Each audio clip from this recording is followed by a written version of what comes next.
Yes. And the rest. And we start the afternoon session now. John, I'm going to introduce him, but he needs no introduction because we see him at most of our events and he's involved in pretty well all of them.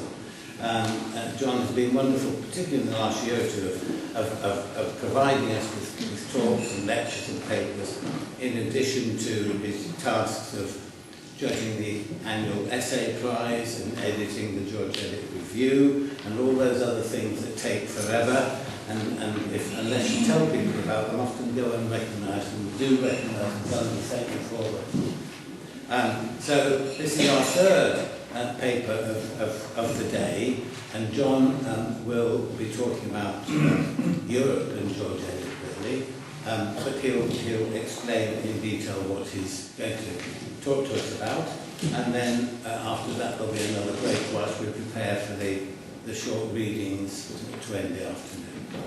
Okay. Over to you, John. Thank you. Let's put our hands out. Yeah. Okay. Well, I'll put some more down there, John, just in case anybody comes up late.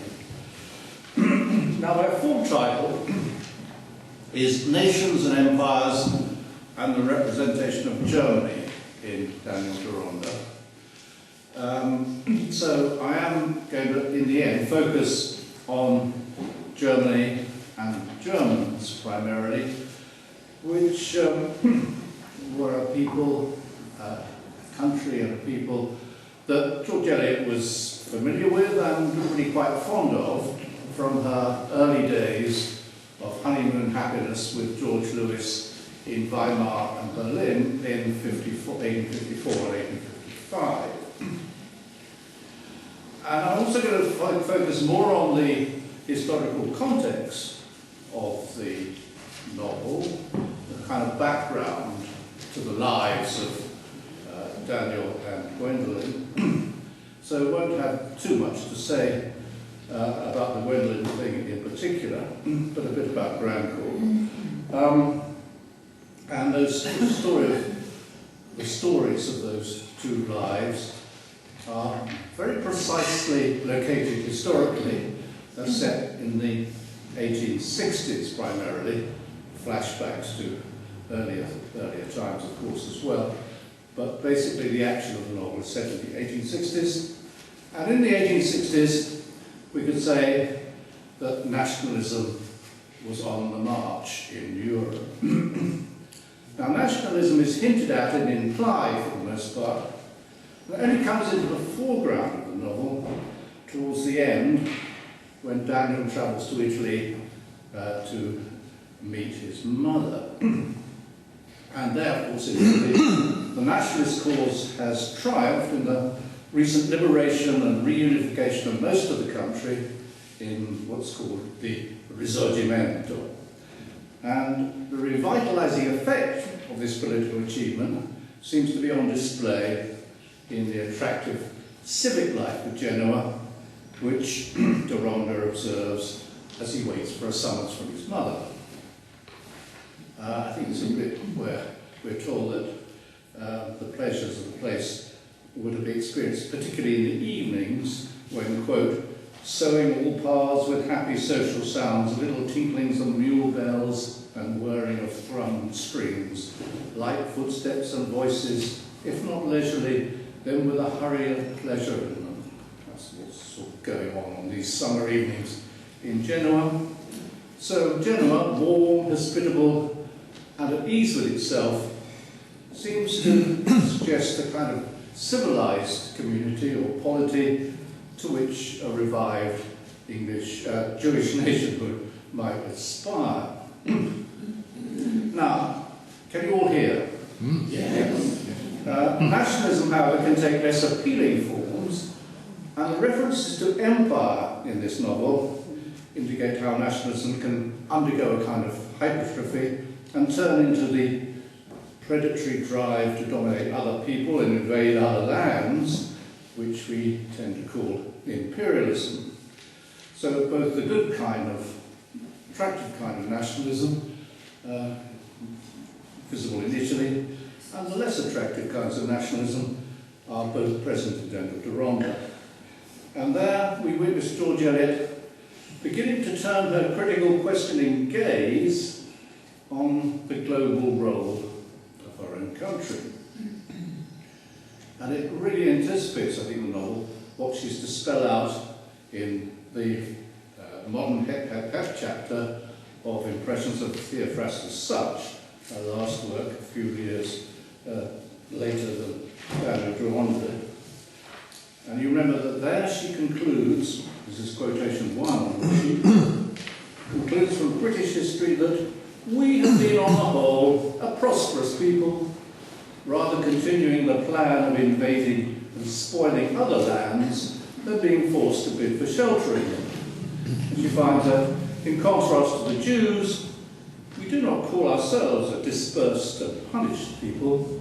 We are a colonizing people, and it's we will punish others. So Britain with its empire and its imperial hauteur is seen in comparison in this novel with less powerful and less overbearing nations, notably Italy, but also Germany, a country whose nature and development, I think, provide an interesting subtext that replaces some examination.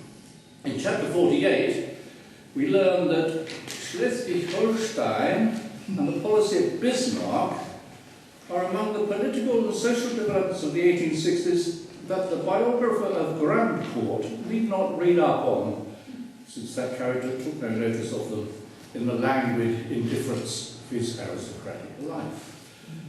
But of course, Grand Court's indifference is a good guide to what George Eliot would consider important. And Bismarck's policy of expanding Prussian power in Germany and Germany's power in Europe is, I think, a significant background feature of the novel. And as I said, from her early days, Germany and German culture were of great interest to George Eliot. And I think some of that interest and concern is visible in the novel. Now, the novel opens, of course, in Germany, in the fictional town, spa town of Leubronn, which we all know must be based on a place called Bad Homburg. It's in the Rhineland near Wiesbaden, where, as we know, in the autumn of 1872, George Eliot, while she was writing the finale to Middlemarch, was taking the waters with George Lewis, and they went on one evening to the gambling rooms and saw the sad spectacle of a young English woman, whom they identified as Miss Lee, Byron's grandniece, gambling at the tables, and were moved by, quote, "a young fresh face amongst the hags and brutally stupid men around her." And of course that's the germ must have stuck in George Eliot's mind and got embroidered by her imagination and became the opening scene of Daniel Deronda. And now the setting is German here, but there's nothing particularly German about the spa and the gambling tables, since all those hags and brutally stupid men seem to be drawn from all the countries of Europe. I think the only really specifically German feature of Leubronn seems to be the liberality, or we might say laxity, of the laws that allows gambling in spas, such as is not allowed in Harrogate and Bath and all the other places in Britain and other countries in Europe. Now, I don't remember what Germany was like. It was a nation in a sense, because we had a shared language and culture, but politically it was a set of bigger and smaller states and statelets, bigger ones like Prussia and Bavaria, smaller ones like Weimar and so on. And they all had their own legal systems, and the Rhineland was more liberal than some and allowed gambling in spa towns. But it's an indication of the rapid socio-political changes that were taking place and which are alluded to here in the novel, that by the time George Eliot started writing the novel in 1874, there was no more gambling in Bad Homburg. Germany, as you probably know, had been united under Prussian leadership into the Second German Empire, which was founded at the end of the Franco-Prussian War in a great ceremony in the Hall of Mirrors in Versailles. And from that point on, then the laws started getting sort of unified, and Prussian law seemed to dominate, and Prussian law was stricter than the old Rhineland, so gambling was out of the question. And that's the point at which Monte Carlo began to soak up all the gamblers of Europe, because they moved away from Baden-Baden, places like Bad Homburg, and went down to the south of France. Now, I talked about the founding of the German Empire. Well, that of course is still in the future in the action of the novel, but of course it's on its way. So this is a novel about nations, and Germany is a nation still, but not yet a political united state, but it has about it the makings of an empire in the action of Daniel Deronda. Now, in empire more generally, there's an early allusion in the novel which comes at the reception held by the Arab prince at Quetcham Hall, and it comes in relation to the figure of Mr. Bult, the complacent politician who's clearly manoeuvring for a peerage, and is also considered by the Arab boys to be a suitable suitor for the hand of their daughter Catherine. But the sensitive and sensible Catherine herself finds Mr. Bult thoroughly tiresome. And he is introduced in mildly mocking terms that associate him with Britain's global interests and overseas possessions. Meanwhile, this is provision 2, meanwhile enters the expectant peer, Mr. Bult, an esteemed party man who, rather neutral in private life, had strong opinions regarding the districts of the Niger, was much at home also in the Brazils, spoke with decision of affairs in the South Seas, and was studious of his parliamentary and itinerant speeches, and had the general solidity and suffusive pinkness of a healthy Briton on the central tableland of life. That's one of the... He takes Britain's global reach for granted and is appropriately characterised, I think, in geographical terms of central tableland life. Well, his suffusive pinkness, I would suggest, not only speaks of the robust health of a well-fed member of the establishment, but has a further, I might say, cartographical significance in referring to the kind of colour used in British atlases to indicate the different parts of the empire, which usually appeared in paler or dark shades of red. So this self-governant and self-styled representative of Britain's political establishment and imperial power then encounters an eloquent adversary in the unlikely person of the German musician Klezmer, who surprises him with a well-argued assault in fluent English on the lack of idealism in British politics, where all relations to other countries and peoples are determined solely by the needs of the market and the British policy of buying cheaply and selling dear. Klezmer was introduced earlier in the novel as, quote, a felicitous combination of the German, the Slav, and the Semite, is seen by Bult as holding views that are only to be accounted for by his being a Pole or a Czech or something of that fermenting sort. While the musician himself responds to Bult's deduction that he must be a pan-Slavist by insisting on his Semitic picture. No, my name is Elijah, I am the wandering Jew.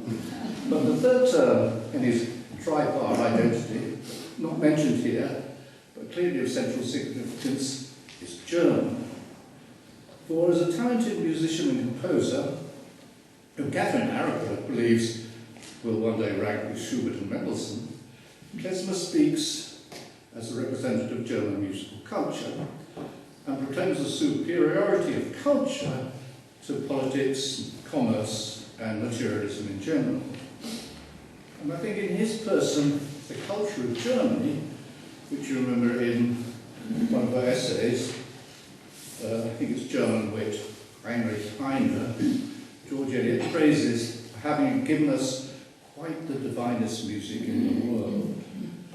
And that culture finds its eloquent spokesman in Klezmer, who puts into perspective the cultural limitations of the British establishment. And those limitations, as I see you probably guess where I'm going now, find their most obvious embodiment in the figure of Grandcourt, an aristocrat who derives power and privilege from the inherited possession of land, and who stands to inherit even more land when, as appears inevitable, his uncle, Sir Hugo Mallinger, dies without a son. Now, seemingly devoid of any intellectual or cultural interest, Grandcourt leads a listless life of signal inertia, only stirring himself from time to time, as we heard earlier this morning, to go out hunting since, as he explains to Gwendolen in his customary drawl, "Oh, I must do something." His wealth also enables him to travel casually abroad, where he gambles fitfully at Baden-Baden and goes sailing in the Mediterranean, with, as we know, fatal consequences, since he's never exerted himself sufficiently to learn to swim. What he does show some interest and pleasure in is the exercise of power, which aligns him, I think, with the imperial ambitions of the British ruling class. And I think this is what is suggested when the narrator describes his overbearing treatment of Gwendolen in the following terms. If this white-handed man with a perpendicular profile had been sent out to govern a difficult colony, he might have won reputation among his contemporaries. While actually too idle to aspire to any such role in the empire, and too wealthy to need one, his opinions are indeed those of a typical imperialist. When conversation at the lunch at Diplo turns to Jamaica, probably because of recent colonial unrest, which had been forcibly suppressed by the Governor Eyre, Grandcourt expresses his contempt for the Jamaican Negro as a beastly sort of Caliban, Baptist Caliban. But having no black people under his command, his capacity for the violent exercise of power is only displayed, of course, in his domestic life, where he takes sadistic pleasure in subjecting poor old Gwendolen to his, quote, empire of fear. Now, Deronda, of course, takes the opposite side in the Jamaican discussion, saying he always felt a little with Caliban, and is, of course, the counterweight to Grandcourt, treating Gwendolen with kindness, if not the romantic interest that she seeks, and showing a sort of lively curiosity about the world, and curiosity about other cultures, other peoples. That's really just the opposite of Grandcourt's sort of all-embracing disdain, because Grandcourt dismisses all foreigners, such as Germans, members of other classes, with the one all-embracing epithet of brutes.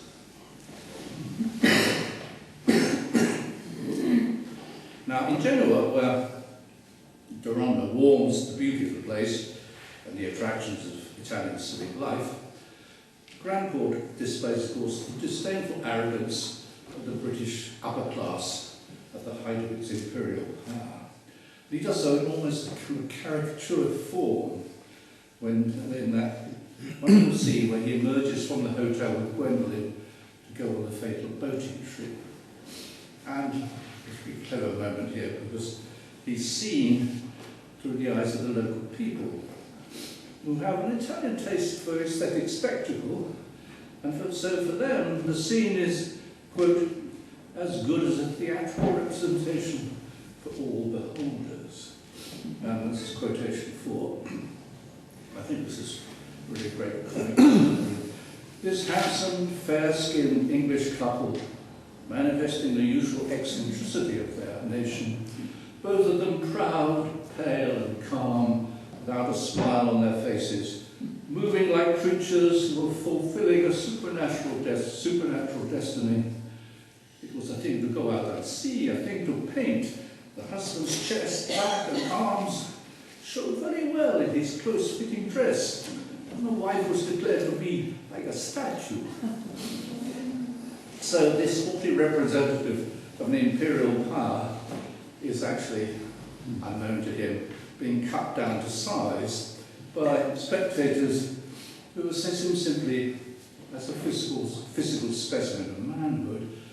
Much the same, I suppose, as if he were a prize fighter or a circus strongman, rather than a snooty visiting aristocrat from the ruling class of the richest and most powerful country in Europe. So that's Grand Court scene from the outside. We get a glimpse of what British, upper class, the ruling elite, looked like when seen through the eyes of interested but sceptical foreigners. Now, for Deronda, Genoa is the home of his family, and because he knows about history, he knows it's also been a port of refuge for Jews fleeing from Spain after their expulsion in 1492, is, I think, primarily of interest for Deronda for its connection with Jewish life.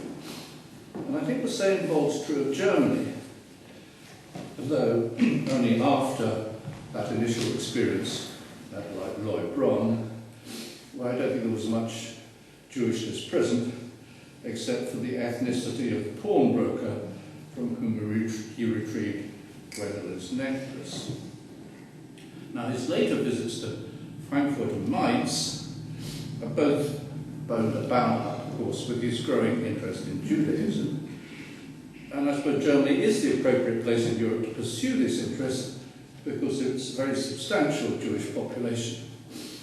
In the German lands which were united in the Second Empire in 1871, there were 500,000 Jewish people, 10 times as many as in Great Britain. Now in Frankfurt he seeks out the Judengasse and is confronted with an unattractive spectacle of seedy commercial activity that seems to confirm the widespread prejudice about Jews. Entering an old bookshop to ask the way to the synagogue, he receives directions from a, quote, precocious Jewish youth, who then, quote, cheated him like a pure Teuton, only with more amenity in his charge for a book, on the grounds that it was not so easy to obtain. Nicht so leicht zu bekommen.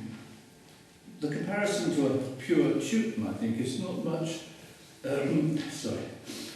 it's not so much an aspersion on German commercial ethics as an illustration that Jewish enterprise is much the same as Gentile, in simply seeking to turn a handsome profit where it can.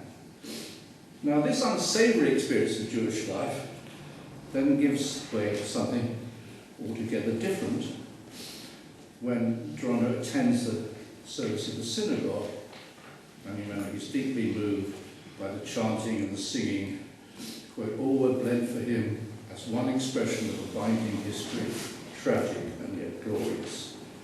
And he's left wondering at the strength of his own feeling, which seemed beyond the occasion. Now, at the end of the service, I'm sure you remember, he's accosted by a white-bearded gentleman who inquires about his parentage and his mother's name, only to be rebuffed by Deronda's cold assertion that I am an Englishman. Now, that's important because on his next visit to Germany, which comes after his meeting with his mother and discovery of his Jewish origins, is when he travels to Mainz to retrieve his grandfather, Daniel Deronda's chest of belongings from the latter's close friend, one Joseph Kalonymos, who turns out, of course, to be the same elderly white-bearded gentleman he had encountered in Frankfurt. They converse in German since, and I think this is an interesting little detail, since Deronda, quotation number 5, spoke without difficulty in that liberal German tongue, which takes many strange accents to its maternal bosom. While the conversation is decisive for determining Deronda's decision to emulate his grandfather by serving the Jewish people, I think that description is interesting and significant for indicating George Eliot's view of Germany and German culture. That liberal German tongue. The emphasis is on the liberal nature, openness to other accents and cultures, that implies a country that's not given to a sort of narrowly exclusive form of nationalism. And this is confirmed by Kalonymos' remarks about his family and his people's history. Excuse me.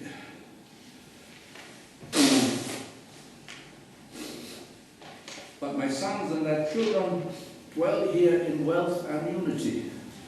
The days are changed for us in Mainz, since our people were slaughtered wholesale if they wouldn't be baptized wholesale.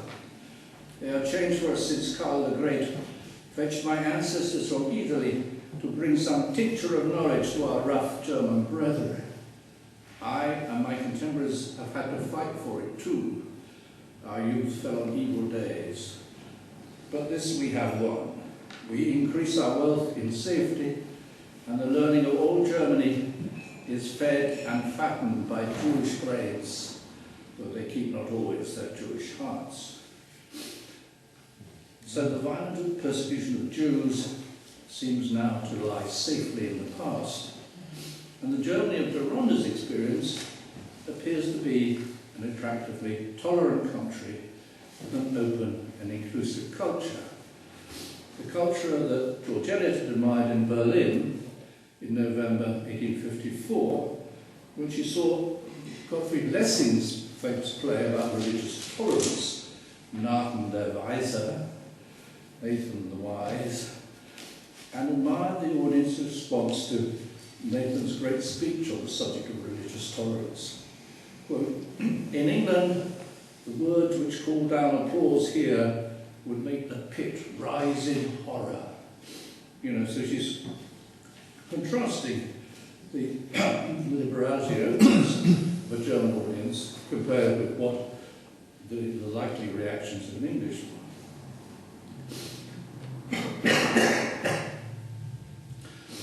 And then there's a further mention of Germany, this time in relation to Italy in contemporary history. And it comes earlier in the novel when Daniel is waiting for a summons from his mother in the summer heat of Genoa. And this allusion to Germany seems to point in a different direction to the one I've just been referring to. This is number 7. Day after day passed, the very air of Italy seemed to carry the consciousness that war had been declared against Austria. And every day was a hurrying march of crowded time towards the world-changing battle of Sedonia. Now the war is the Austro-Prussian War of 1866. Now in that war, Italy took the side of Prussia, allied with Prussia, I think in the hope of obviously liberating more territory from Austrian rule. The war began on the 14th of June, ended with the Treaty of Prague on the 23rd of August, and as a result of the war, I think Italy regained control of the Veneto, because the Prussian-Italian side won, although in fact the Italians had been beaten in battles by the Austrians, but nevertheless Prussia came out on top. Thus, for Italy, this war is associated with national liberation in the ongoing process of the Risorgimento, which was not completed until after the action of the novel. But there's another kind of nationalism at play here too, associated not with the freedom of a nation, but with its expansion in the cause of empire. Now, it's the Prussian Empire expanding here, because at the decisive Battle of Sadova, often known as by its German name of Königgrätz, which is a village in Bohemia, now in the Czech Republic. This battle took place on the 3rd of July, and Prussia won a crushing victory. And that victory over Austria assured Prussian hegemony in Central Europe, and led to the subsequent establishment of the Northern Confederation of German lands under Prussian leadership, which was an important step towards the establishment of an empire to rival Austria's, now diminished by its loss of Italian territory. So, as contemporary readers of Daniel Deronda in the 1870s would have been well aware, the next step in Bismarck's campaign to unite German-speaking countries outside Austria under a dominant Prussia was indeed the Franco-Prussian War of 1871, which, as I said before, led to another Prussian victory and the establishment of the Second German Empire in January 1871, with the Prussian king, Wilhelm I, as emperor. So those are the world-changing events the novel refers to, and it's an interesting fact that it happens that George Eliot and Lewis were on hand to witness something of what was going on, since in June and July 1866, when this war was getting underway, they were in Germany taking a holiday after the completion of Felix Holt. And they spent 2 weeks each in the spa towns of Schwalbach, Schlangenbad, in the Taunus, that's sort of Rhineland area near Wiesbaden. And on the way there, they found Koblenz unpleasantly crowded with soldiers and all the material for war. And on the way back, they took the Dutch steamer down the Rhine to Bonn, embarking just in time for, quote, soon after we were on board, we saw the Prussian troops marching to take Elkfield, which we'd quitted 10 minutes before. So they were there in the midst of all these military happenings. And holiday making in such circumstances was a sort of source of some embarrassment to George Eliot. Not only to Lewis, but to her it was, as she confessed in a letter to John Blackwood. One is conscious of making rather ignoble figure as a pleasure-seeking foreigner in the midst of such events, she wrote. Blackwood had admitted feeling desperately sorry for his old friends the Austrians, for the destruction of their army at Sadova, and George Eliot wrote that she shared his pity, with her heart going out to the losing side. Well, I think it remains unclear, reading the letters, that whether she favoured one party or the other in the conflict. And what she does seize upon, and I think it's significant for her to understand that, is any show of humanity amid the brutality of warfare. And no doubt this is to keep her faith in what she is to term the growing good of the world in the finale to Middlemarch. Quote, this is what she's saying: the care the Prussians are said to have for the wounded Austrians is one of the proofs one likes to register that we are slowly growing out of barbarism. So with these wars, war is a very disturbing thing for somebody with her outlook on life and sensitivity, but she'd like to hang on to some little evidence that the people taking part in the war were not completely brutalised by it. But the danger of a reversion to barbarism is precisely what came to concern her in the course of the Franco-Prussian War. She was initially, sympathetic to the German cause, but finally concluded, beginning of January 1871, that, quote, no people can carry on a long, fierce war without being brutalised by it, more or less. And later that month she wrote to an acquaintance, Colonel E.B. Hamley, to commend him for his letter to the Times condemning the ruthlessness of the Germans in their treatment of French civilians and their property.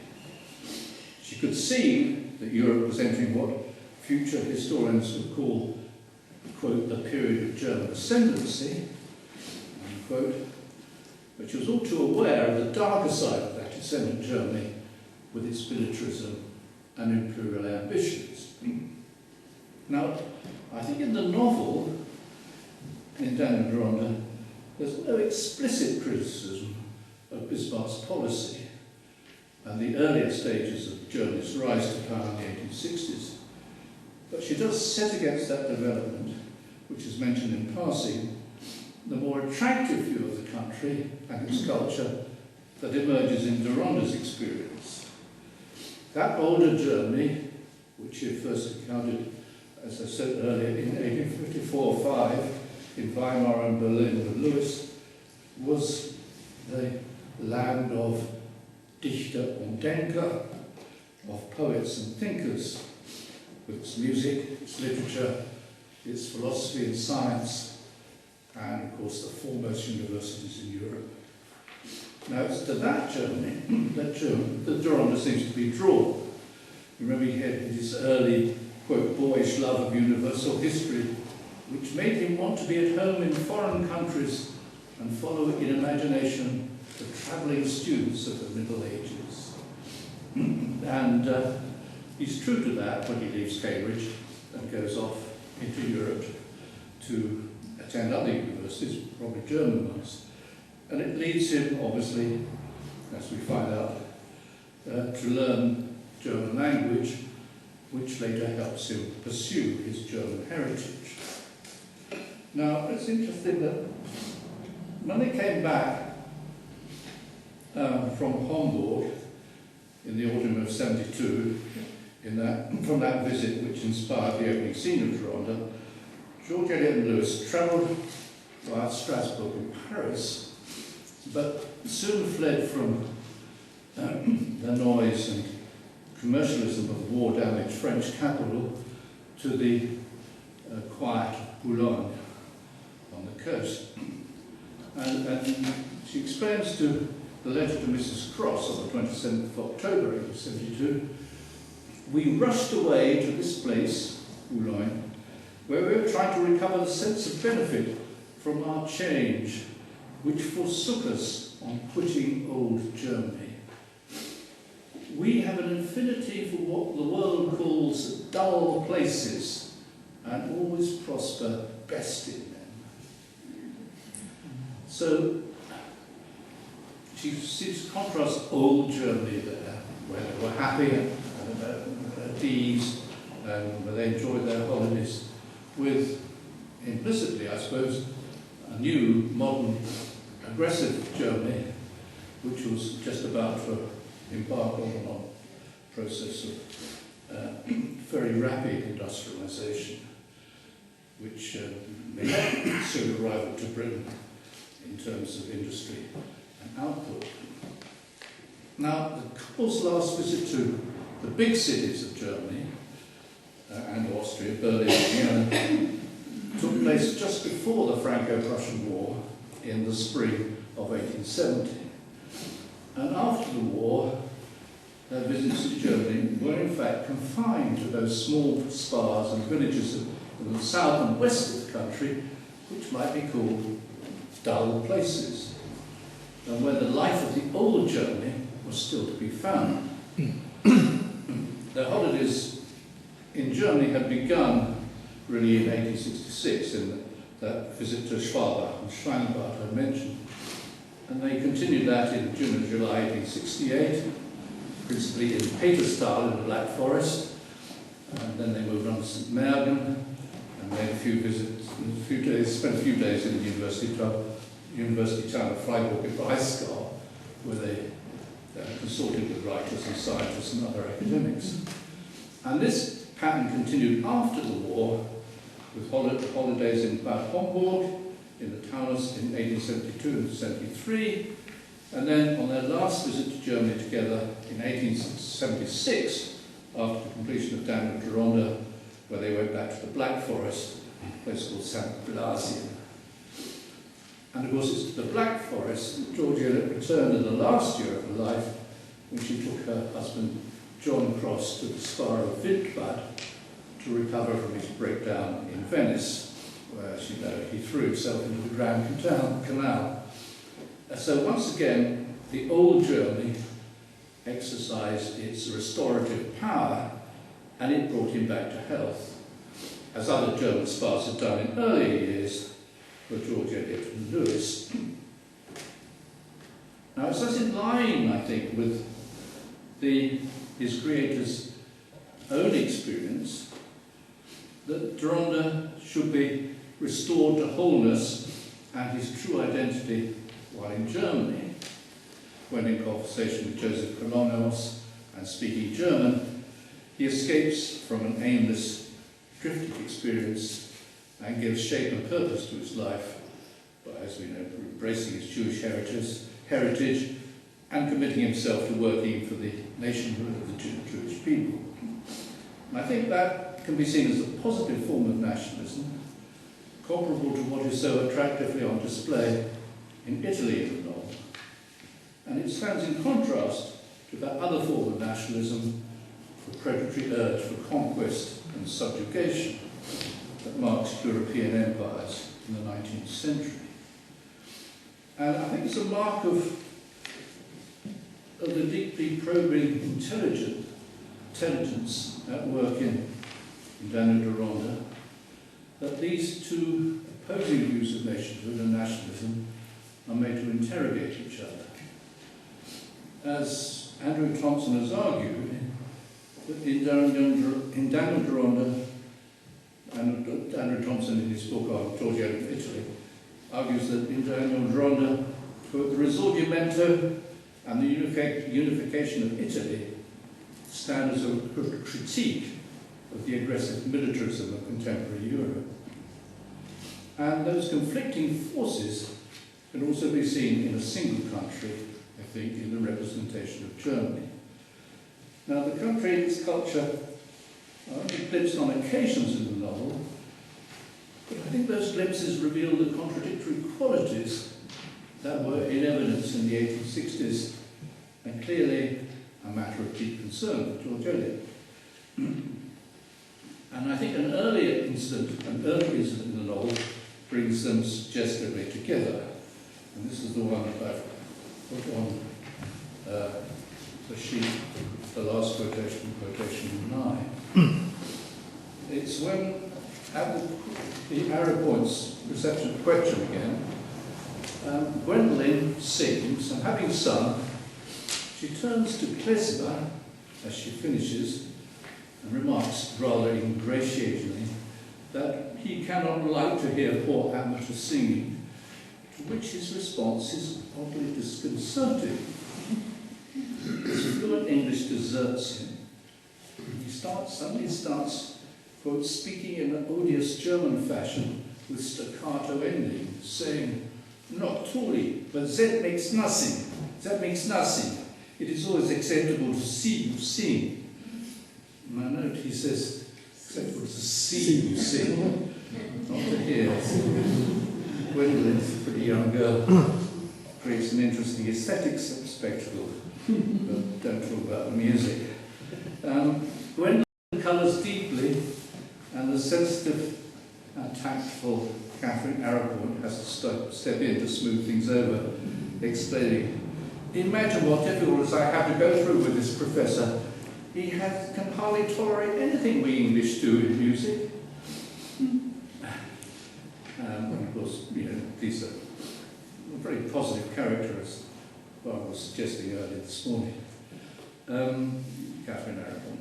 So the narrator's comment on Klesmer's reaction puts it in a wider German context. Was there ever so unexpected an assertion of superiority? At least before the late Teutonic conquest. Now, the late Teutonic conquest is a reference to the Prussian victory over Denmark to take possession of Schleswig-Holstein in 1864. And of course that was an initial step. The second step was the war against Austria, which we talked about, and the third and final step was the war against France, the Franco-Prussian War. So we're made to reflect, I think, by that narrator's remark, on the connection between a rich culture and a military conquest to both aspects of contemporary Germany.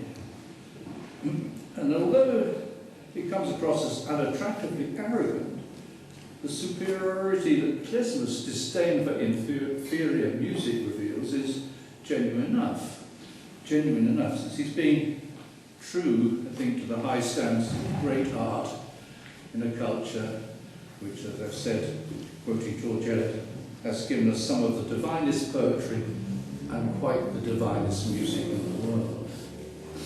Now, how that superiority can coexist with one achieved by force of arms in the pursuit of imperial ambitions is one of the many questions that this novel leaves us with. So, Germany of the 1860s, glimpsed in Daniel Deronda, is both a model of what a nation can be at its best and a warning of what it could all too easily become. Thank you.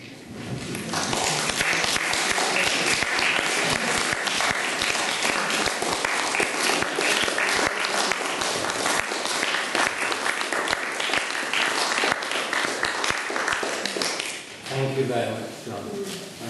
Yet another way of looking at it. It's been a fascinating nursery session. Are there any questions or comments for John to deal with immediately? Well, it's interesting when you look at unification of Italy and Germany, you see, well, especially the course of the First World War, and both those countries, it's interesting you have fascist dictators. Yes, it's interesting actually. Both come from different directions and are in the same place. Italy was sort of liberated from the Habsburgs, the Bourbons and the Pope. Whereas Germany, as you see one thing with Prussia, just Bismarck decided to sort of declare war on foreign nations, Denmark, Austria and France. To impose this, Berlin imposed this will on Cologne and Munich and these places.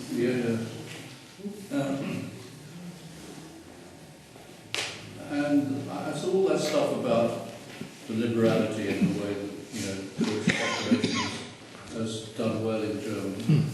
Just point to one of the great historical ironies that, Germany, of all the countries in Europe, was the one where the Jewish population was most fully integrated and most successful. And it's that which, created the terrible conditions for Nazism and Holocaust. But it's hugely ironic because Germans, a lot of us Jewish people who were arrested, taken to concentration camps, went off wearing their iron crosses they won in the First World War, fighting with the Tsar, but not the Tsar.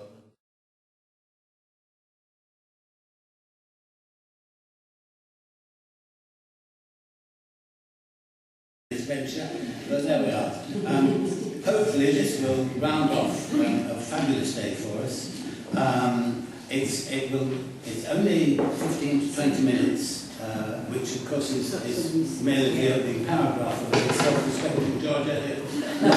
But we hope to give you a taste. We've been talking about this wonderful book all day, and it would be nice just to hear a few of George Eliot's own words. And I want to introduce, first of all, Viv Wood, who most of you know, but Viv was responsible for all the adaptations that we did from Scenes of Clerical Life all the way through, working with Simon, who will also say a few words. Would you like to come and say a few words, Viv, about how you came to this particular adaptation? Thank you.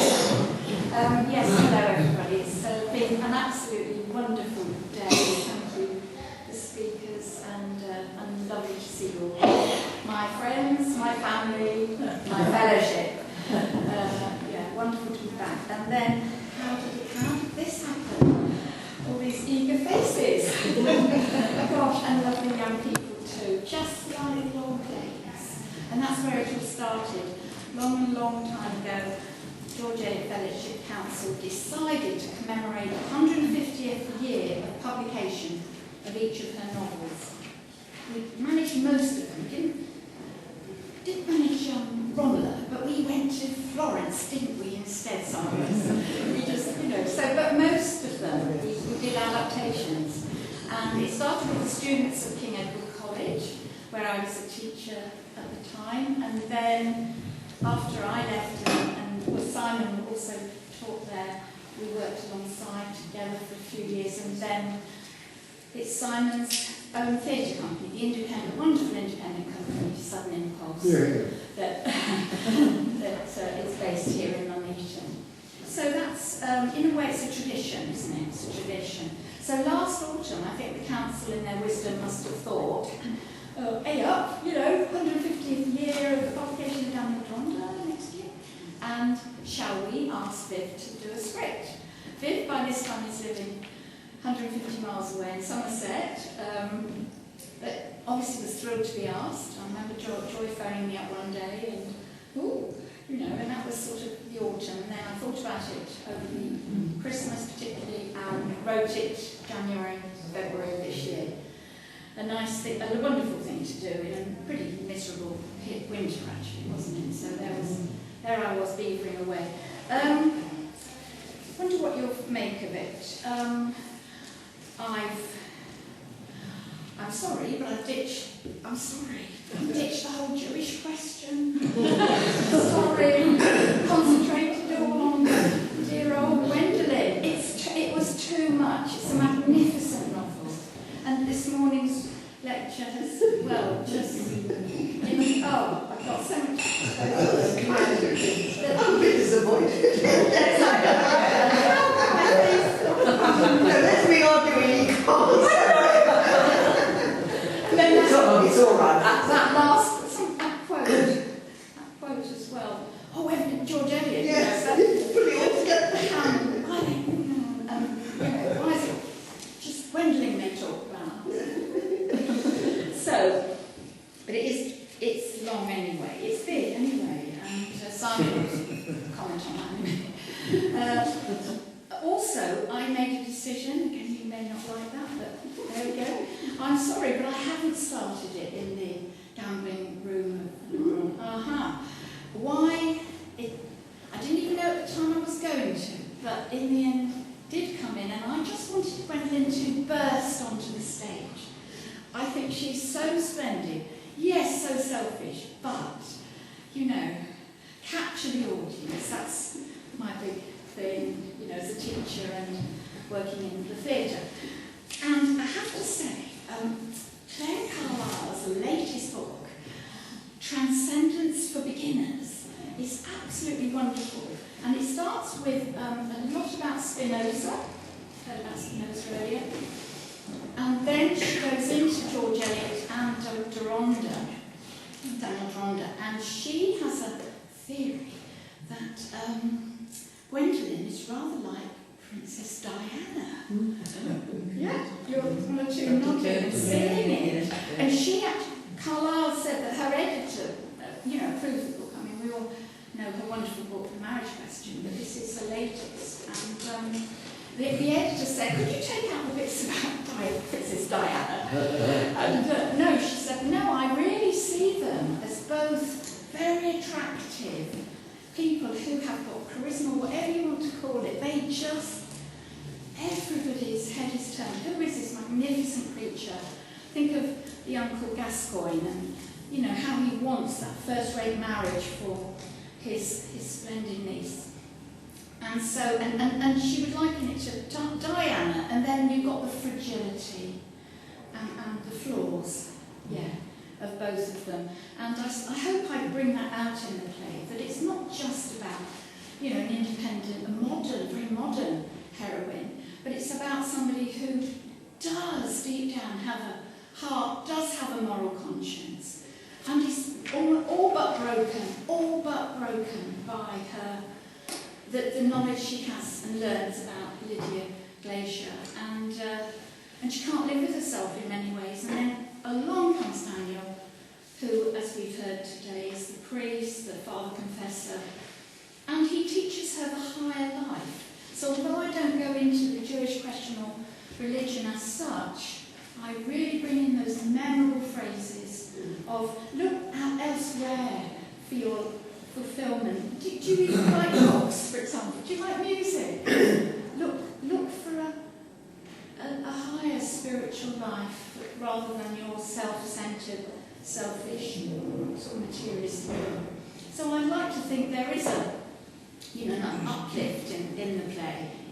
And whether somebody else would like to come and do a second play of the Jewish question, that's up to perhaps, isn't it? Thank you. Thank you very much.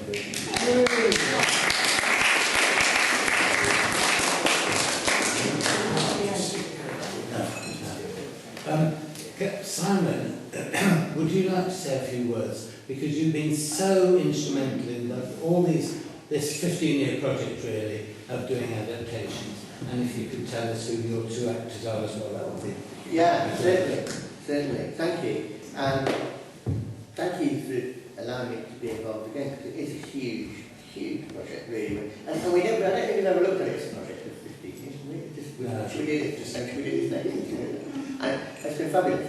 And there are only two works I think we haven't done. Rignall and Middlemarch. And we had talked about Middlemarch a couple of years ago. We said, no, let the RSC do it. And we agreed that they would probably do it. And I think they have done it this year. Yeah. So they took our advice. So, apart from that, it's taken us, with the support of the fellowship, to Arbury Hall and Northamptonshire and other places like Geneva and Edinburgh and more exciting places. So not there's anything not exciting about Northamptonshire. I mean, so it's great, and I'm delighted that there's some involvement of which I'm not going to say too much because I think you're going to say a bit more about a possible next step. Yes. But it is great that we're involved. And this is Sam and Yasmin, who are currently in our production of The Merry Wives of Windsor, which we're putting on in June. I'm sure a lot of you know, some of you have already got tickets. At Astley Castle, Polesworth Abbey, Blakes Hall Vineyard, Church End Brewery. So we're doing that locally. Sam was in the Shakespeare last year, played Claudio. It's your first time in the Shakespeare, isn't it? First time, yeah. But Yasmin's older sister was in our production Mill on the Floss many years ago. Back in the country. So there's lots of lovely connections. But thank you, and everyone. Lovely. Thank you, Simon. One of the things that strikes me about the whole of these sort of dramatic things and the involvement of Viv when she was teaching at Keggs, but also students now, is that we really are in the business of keeping George Eliot alive and relevant. Yes. You know, it's not just listening to lectures, splendid though they are. The follow-on from that is to act it out, or to respond in some way, and that I think has been one of the lovely things of the last 15 years. All, of course, entirely the responsibility of George Eliot, because without her none of it would happen. So we need to emphasise that we've had one read-through of this without the two main characters. So there may be just a few rough edges. Yes. But so I'm reading Gascoigne. Joe, you're reading The narration. The narration, the links. Elaine? Aunt. Mrs. Gascoigne. Mrs. Gascoigne. Paul. I glory in being Grand Court. I shall try my best to be superior. On the one reading, he was terrific, I can tell you. Mary. Mama. Mama. Yeah, funny. Right. Okay. Right. And I did say that Simon just reminded me. this isn't... You've missed one, Dan. Sorry? Gwendolyn. Oh, Obviously. well, yes, obviously. Simon had already introduced you. Sorry. You can see how I'm rehearsed. There will be other things during the year, and more than that into next year. So what we're hoping to do is work with Simon and Viv, of course, with her adaptation, which she calls Gwendolyn, in fairness. And we have had an offer to perform it outdoors at Arbury Hall. And we think now that there would be too much rush to get that done this year, and we'd rather do it for next year.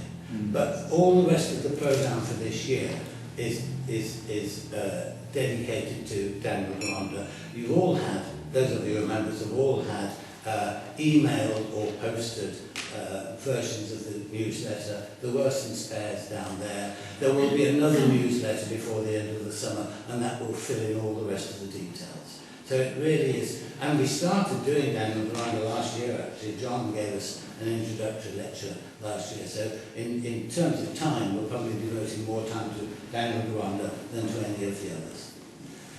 Right, I think we're ready to go, team. Right.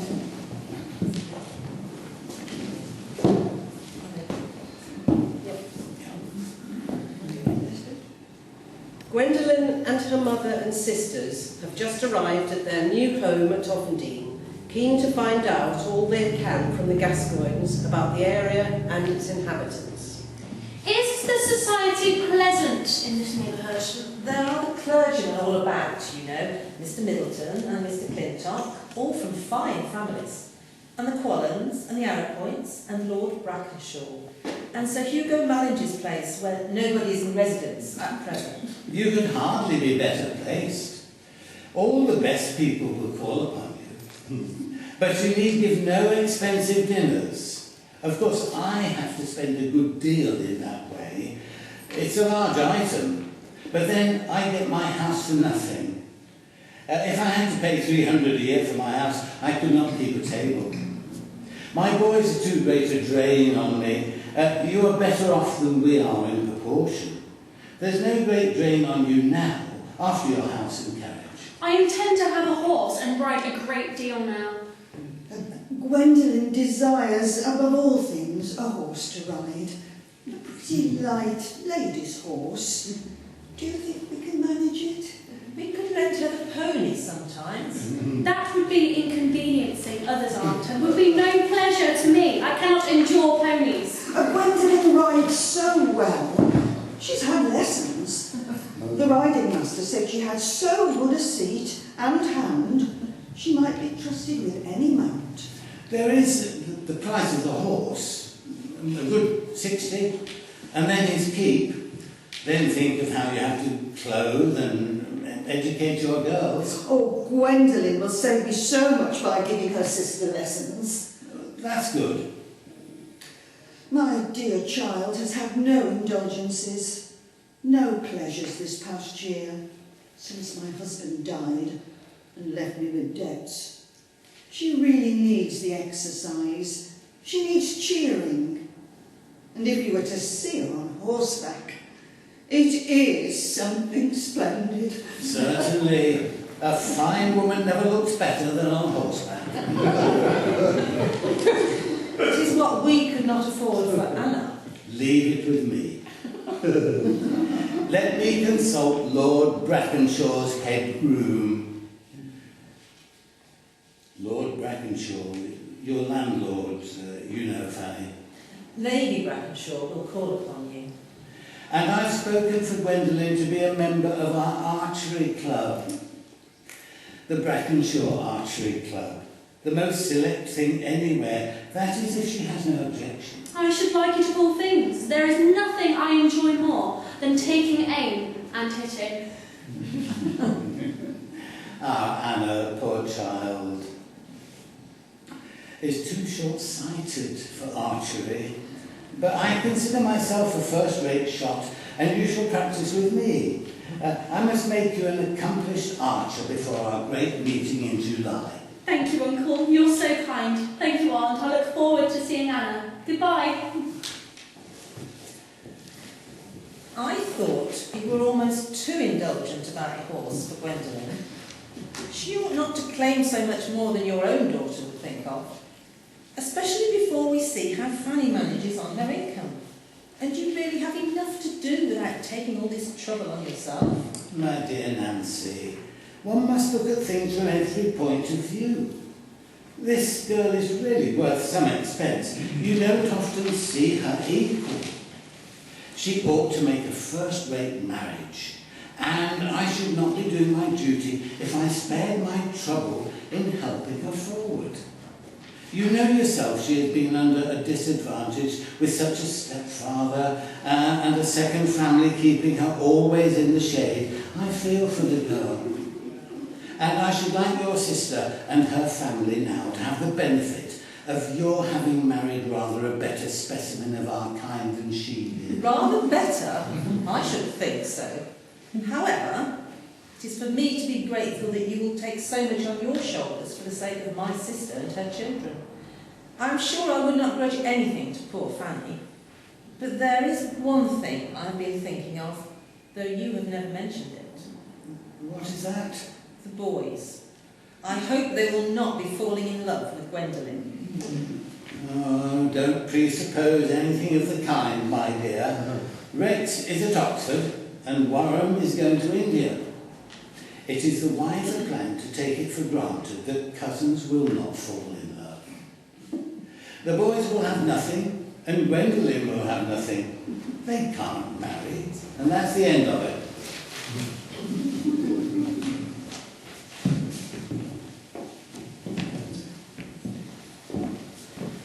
As promised, Gwendolen's uncle Gascoigne introduces her at the Brackenshaw Archery Club meeting. This is also where she is formally introduced to Grandcourt. As he takes his leave, we hear her first impressions of him. Goodbye, Mr. Grandcourt. Shall we meet later in the ballroom? Yes. You were wrong for once, Gwendolen. In what, Mamma? About Mr. Grandcourt's appearance and manners. You can't find anything ridiculous about him. I suppose I could if I tried, but I don't want to. I think Miss Arrowpoint has the best manners I ever saw. I wish I were like her. Why? Are you getting discontented with yourself? No, but I'm discontented with things. She seems contented. I'm sure you ought to be contented today. You must have enjoyed the shooting. I saw you did. Oh, well, that's over now, and I don't know what will come next. The dancing will come next. You're sure to enjoy that. I shall only dance in the quadrille. I shall not waltz or polk with anyone. Why in the world do you say that all on a sudden? I can't bear having ugly people so near me. Who do you mean by ugly people? Oh, plenty. Well, anyway, I hate woolen cloth touching me. Gwendolyn says she will not waltz or polk. She's rather given to whims, I think. It would be more becoming in her to behave as other young ladies do on such an occasion as this, especially when she has had the advantage of first-rate dancing lessons. Why should I waltz if I don't want to, Aunt? It's not in the catechism. My dear!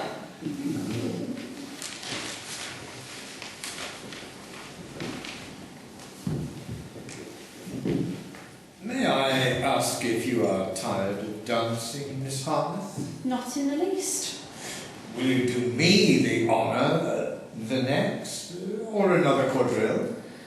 I should have been very happy, but I'm engaged for the next to Mr. Clintock, and indeed am doomed for every quadrille. I am unfortunate in being too late. It seemed to me that you did not care for dancing. I thought it might have been one of the things you had left off. Yes, but I have not begun to dance with you. You make dancing a new thing, as you make archery. Is novelty always agreeable? No, not always. Then I don't know whether to feel flattered or not. When you had once danced with me, there would be no more novelty in it.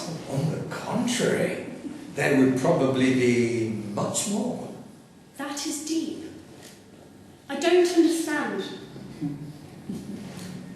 Is it difficult to make Miss Harleth understand her power? I think she does not generally strike people as slow to understand. Mamma, I'm adorably stupid and want everything explained to me, when the meaning is pleasant. If you are stupid, I admit that stupidity is adorable. Mr. Clintock has charged me to express to you his deep regret that he was obliged to leave without having the pleasure of dancing with you again. An express came from his father, the Archdeacon. He was obliged to go. Then I can profit by Mr. Clintock's misfortune. May I hope that you will let me take his place? I shall be very happy to dance the next quadrille with you.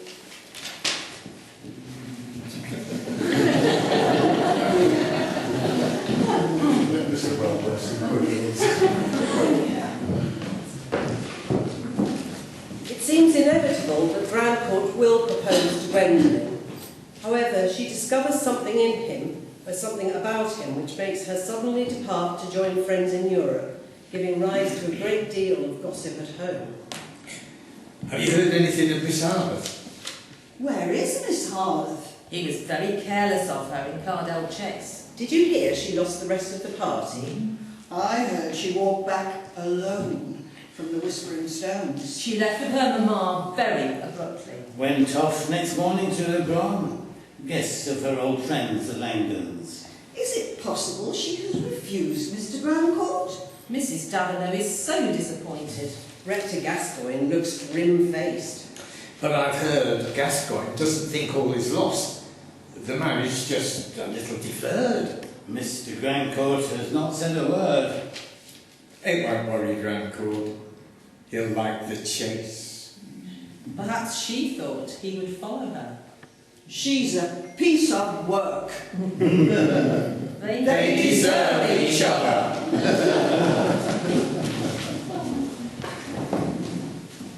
Gwendolen manages to engineer a private conversation with Daniel when she and her new husband Grandcourt are visiting the Abbey. I've done worse than gamble again and pawn the necklace again. Something more injurious, as you called it. And I can't alter it. I'm punished, but I can't alter it. I've thrust out others. I've made my gain out of their loss, and I must go on. I can't alter it. What would you feel if you were in my place? I should feel something of what you feel. Deep remorse. But what would you try to do? Order my life so as to make any possible amends and keep away from doing any sort of injury again. But you're right. I am selfish. I've never thought much of anyone's feelings except my mother's. But what can I do? I must get up in the morning and do what everyone else does. It's all like a dance set beforehand, and I'm tired and sick of it. You say I'm ignorant, but what is the good of trying to know more, unless life were worth more? Life would be worth more to you. Some real knowledge would give you an interest in the world beyond the small drama of personal desires. Is there any single occupation of mind that you care about with passion and delight? Reading? Music? What sort of earth or heaven would hold any spiritual wealth in it for souls pauperised by inaction? The refuge you are needed from personal trouble is the higher life, the religious life, which holds an enthusiasm for something more than our own appetites and vanities. I will try. I will think. You said affection was the best thing, and I have hardly any. None about me. If I could, I would have Mamma, but that is impossible. Things have changed in so short a time. What I used not to like, I long for now. I think I'm almost getting fond of the old things now that they're gone. Take the present suffering as a painful letting in of light. Turn your fear into a safeguard. Keep your dread fixed on the idea of increasing that remorse which is so bitter to you. Fixed meditation may do a great deal towards defining our longing dread. We are not always in a state of strong emotion. When we are calm, We can use our memories and gradually change the bias of our fear as we do our tastes. Yes, I understand what you mean. It shall be better with me because I have known you. Daniel and Gwendolyn's last meeting and her resolution. You cannot bear to look at me anymore. You think I'm too wicked. You do not believe that I can become any better, worse, anything. I believe that you may become worthier than you have ever yet been. Worthy to lead a life that may be a blessing. You've saved me from worse. I should have been worse if it had not been for you. This sorrow, which is cut down to the root, has come to you while you are so young. Try to think of it not as a spoiling of your life, but as a preparation for it. Gwendolyn, I am going away for a long time to the east. I will be more with you than I used to be. Perhaps we can see each other again, but our minds may get nearer. I will write to you always when I can. Will you answer? You've been very good to me. I've deserved nothing. I shall think of you. What good have I been? Only harm. It shall be better with me because I've known you. You will be among the best of women, such as make others glad they were born.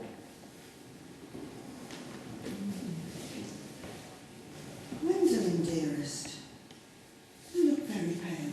Yes, Mamma, but don't be afraid. I'm going to live. Oh, poor Mamma, don't be unhappy. I shall live. I shall be better. I mean to live.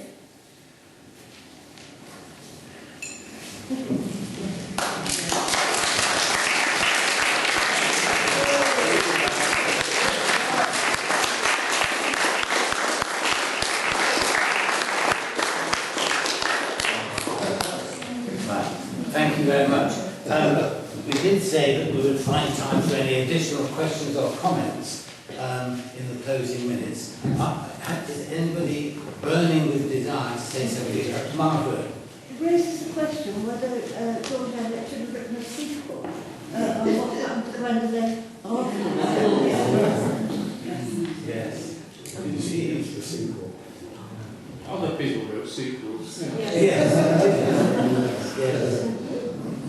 I was thinking, very interested in Daniel John, what happens to Gwendolyn. And George Eliot does this, so does Charles Dickens actually, this idea that people get better or softer through suffering, and then think of in scenes of clerical life, Janet Dempster, through the horrible abuse she softens and as confiding Edgar Tree, and then you can be like Hetty, who, a bit like Gwendolyn, is very self-centered, and all the guys sort of fancy her, but she, through things that were horrible, all the stuff suffers from, obviously you wouldn't wish on Gwendolyn what happens to her, but it's very moving. It's interesting how at first she's selfish and doing something face, but how one, I find you get to sympathise with her and feel sorry for her in a lonely state, especially by the end of the novel. And I find that very moving. Yeah, it is burning.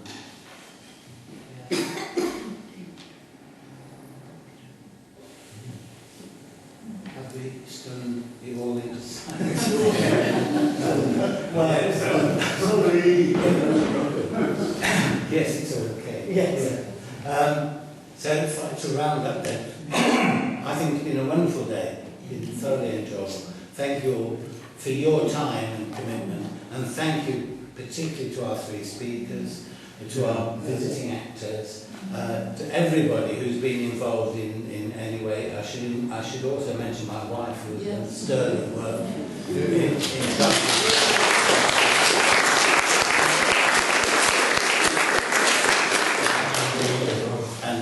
and Dean, who has helped set the whole thing up and has been here to let people in. We're most grateful to you, Dean.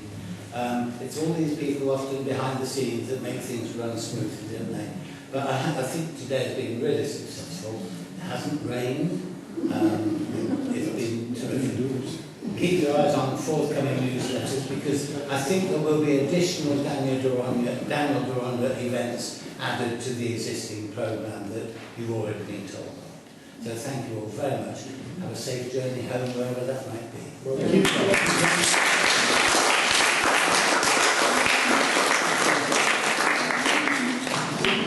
And thank you, Dave, for recording it all. Keep your fingers crossed.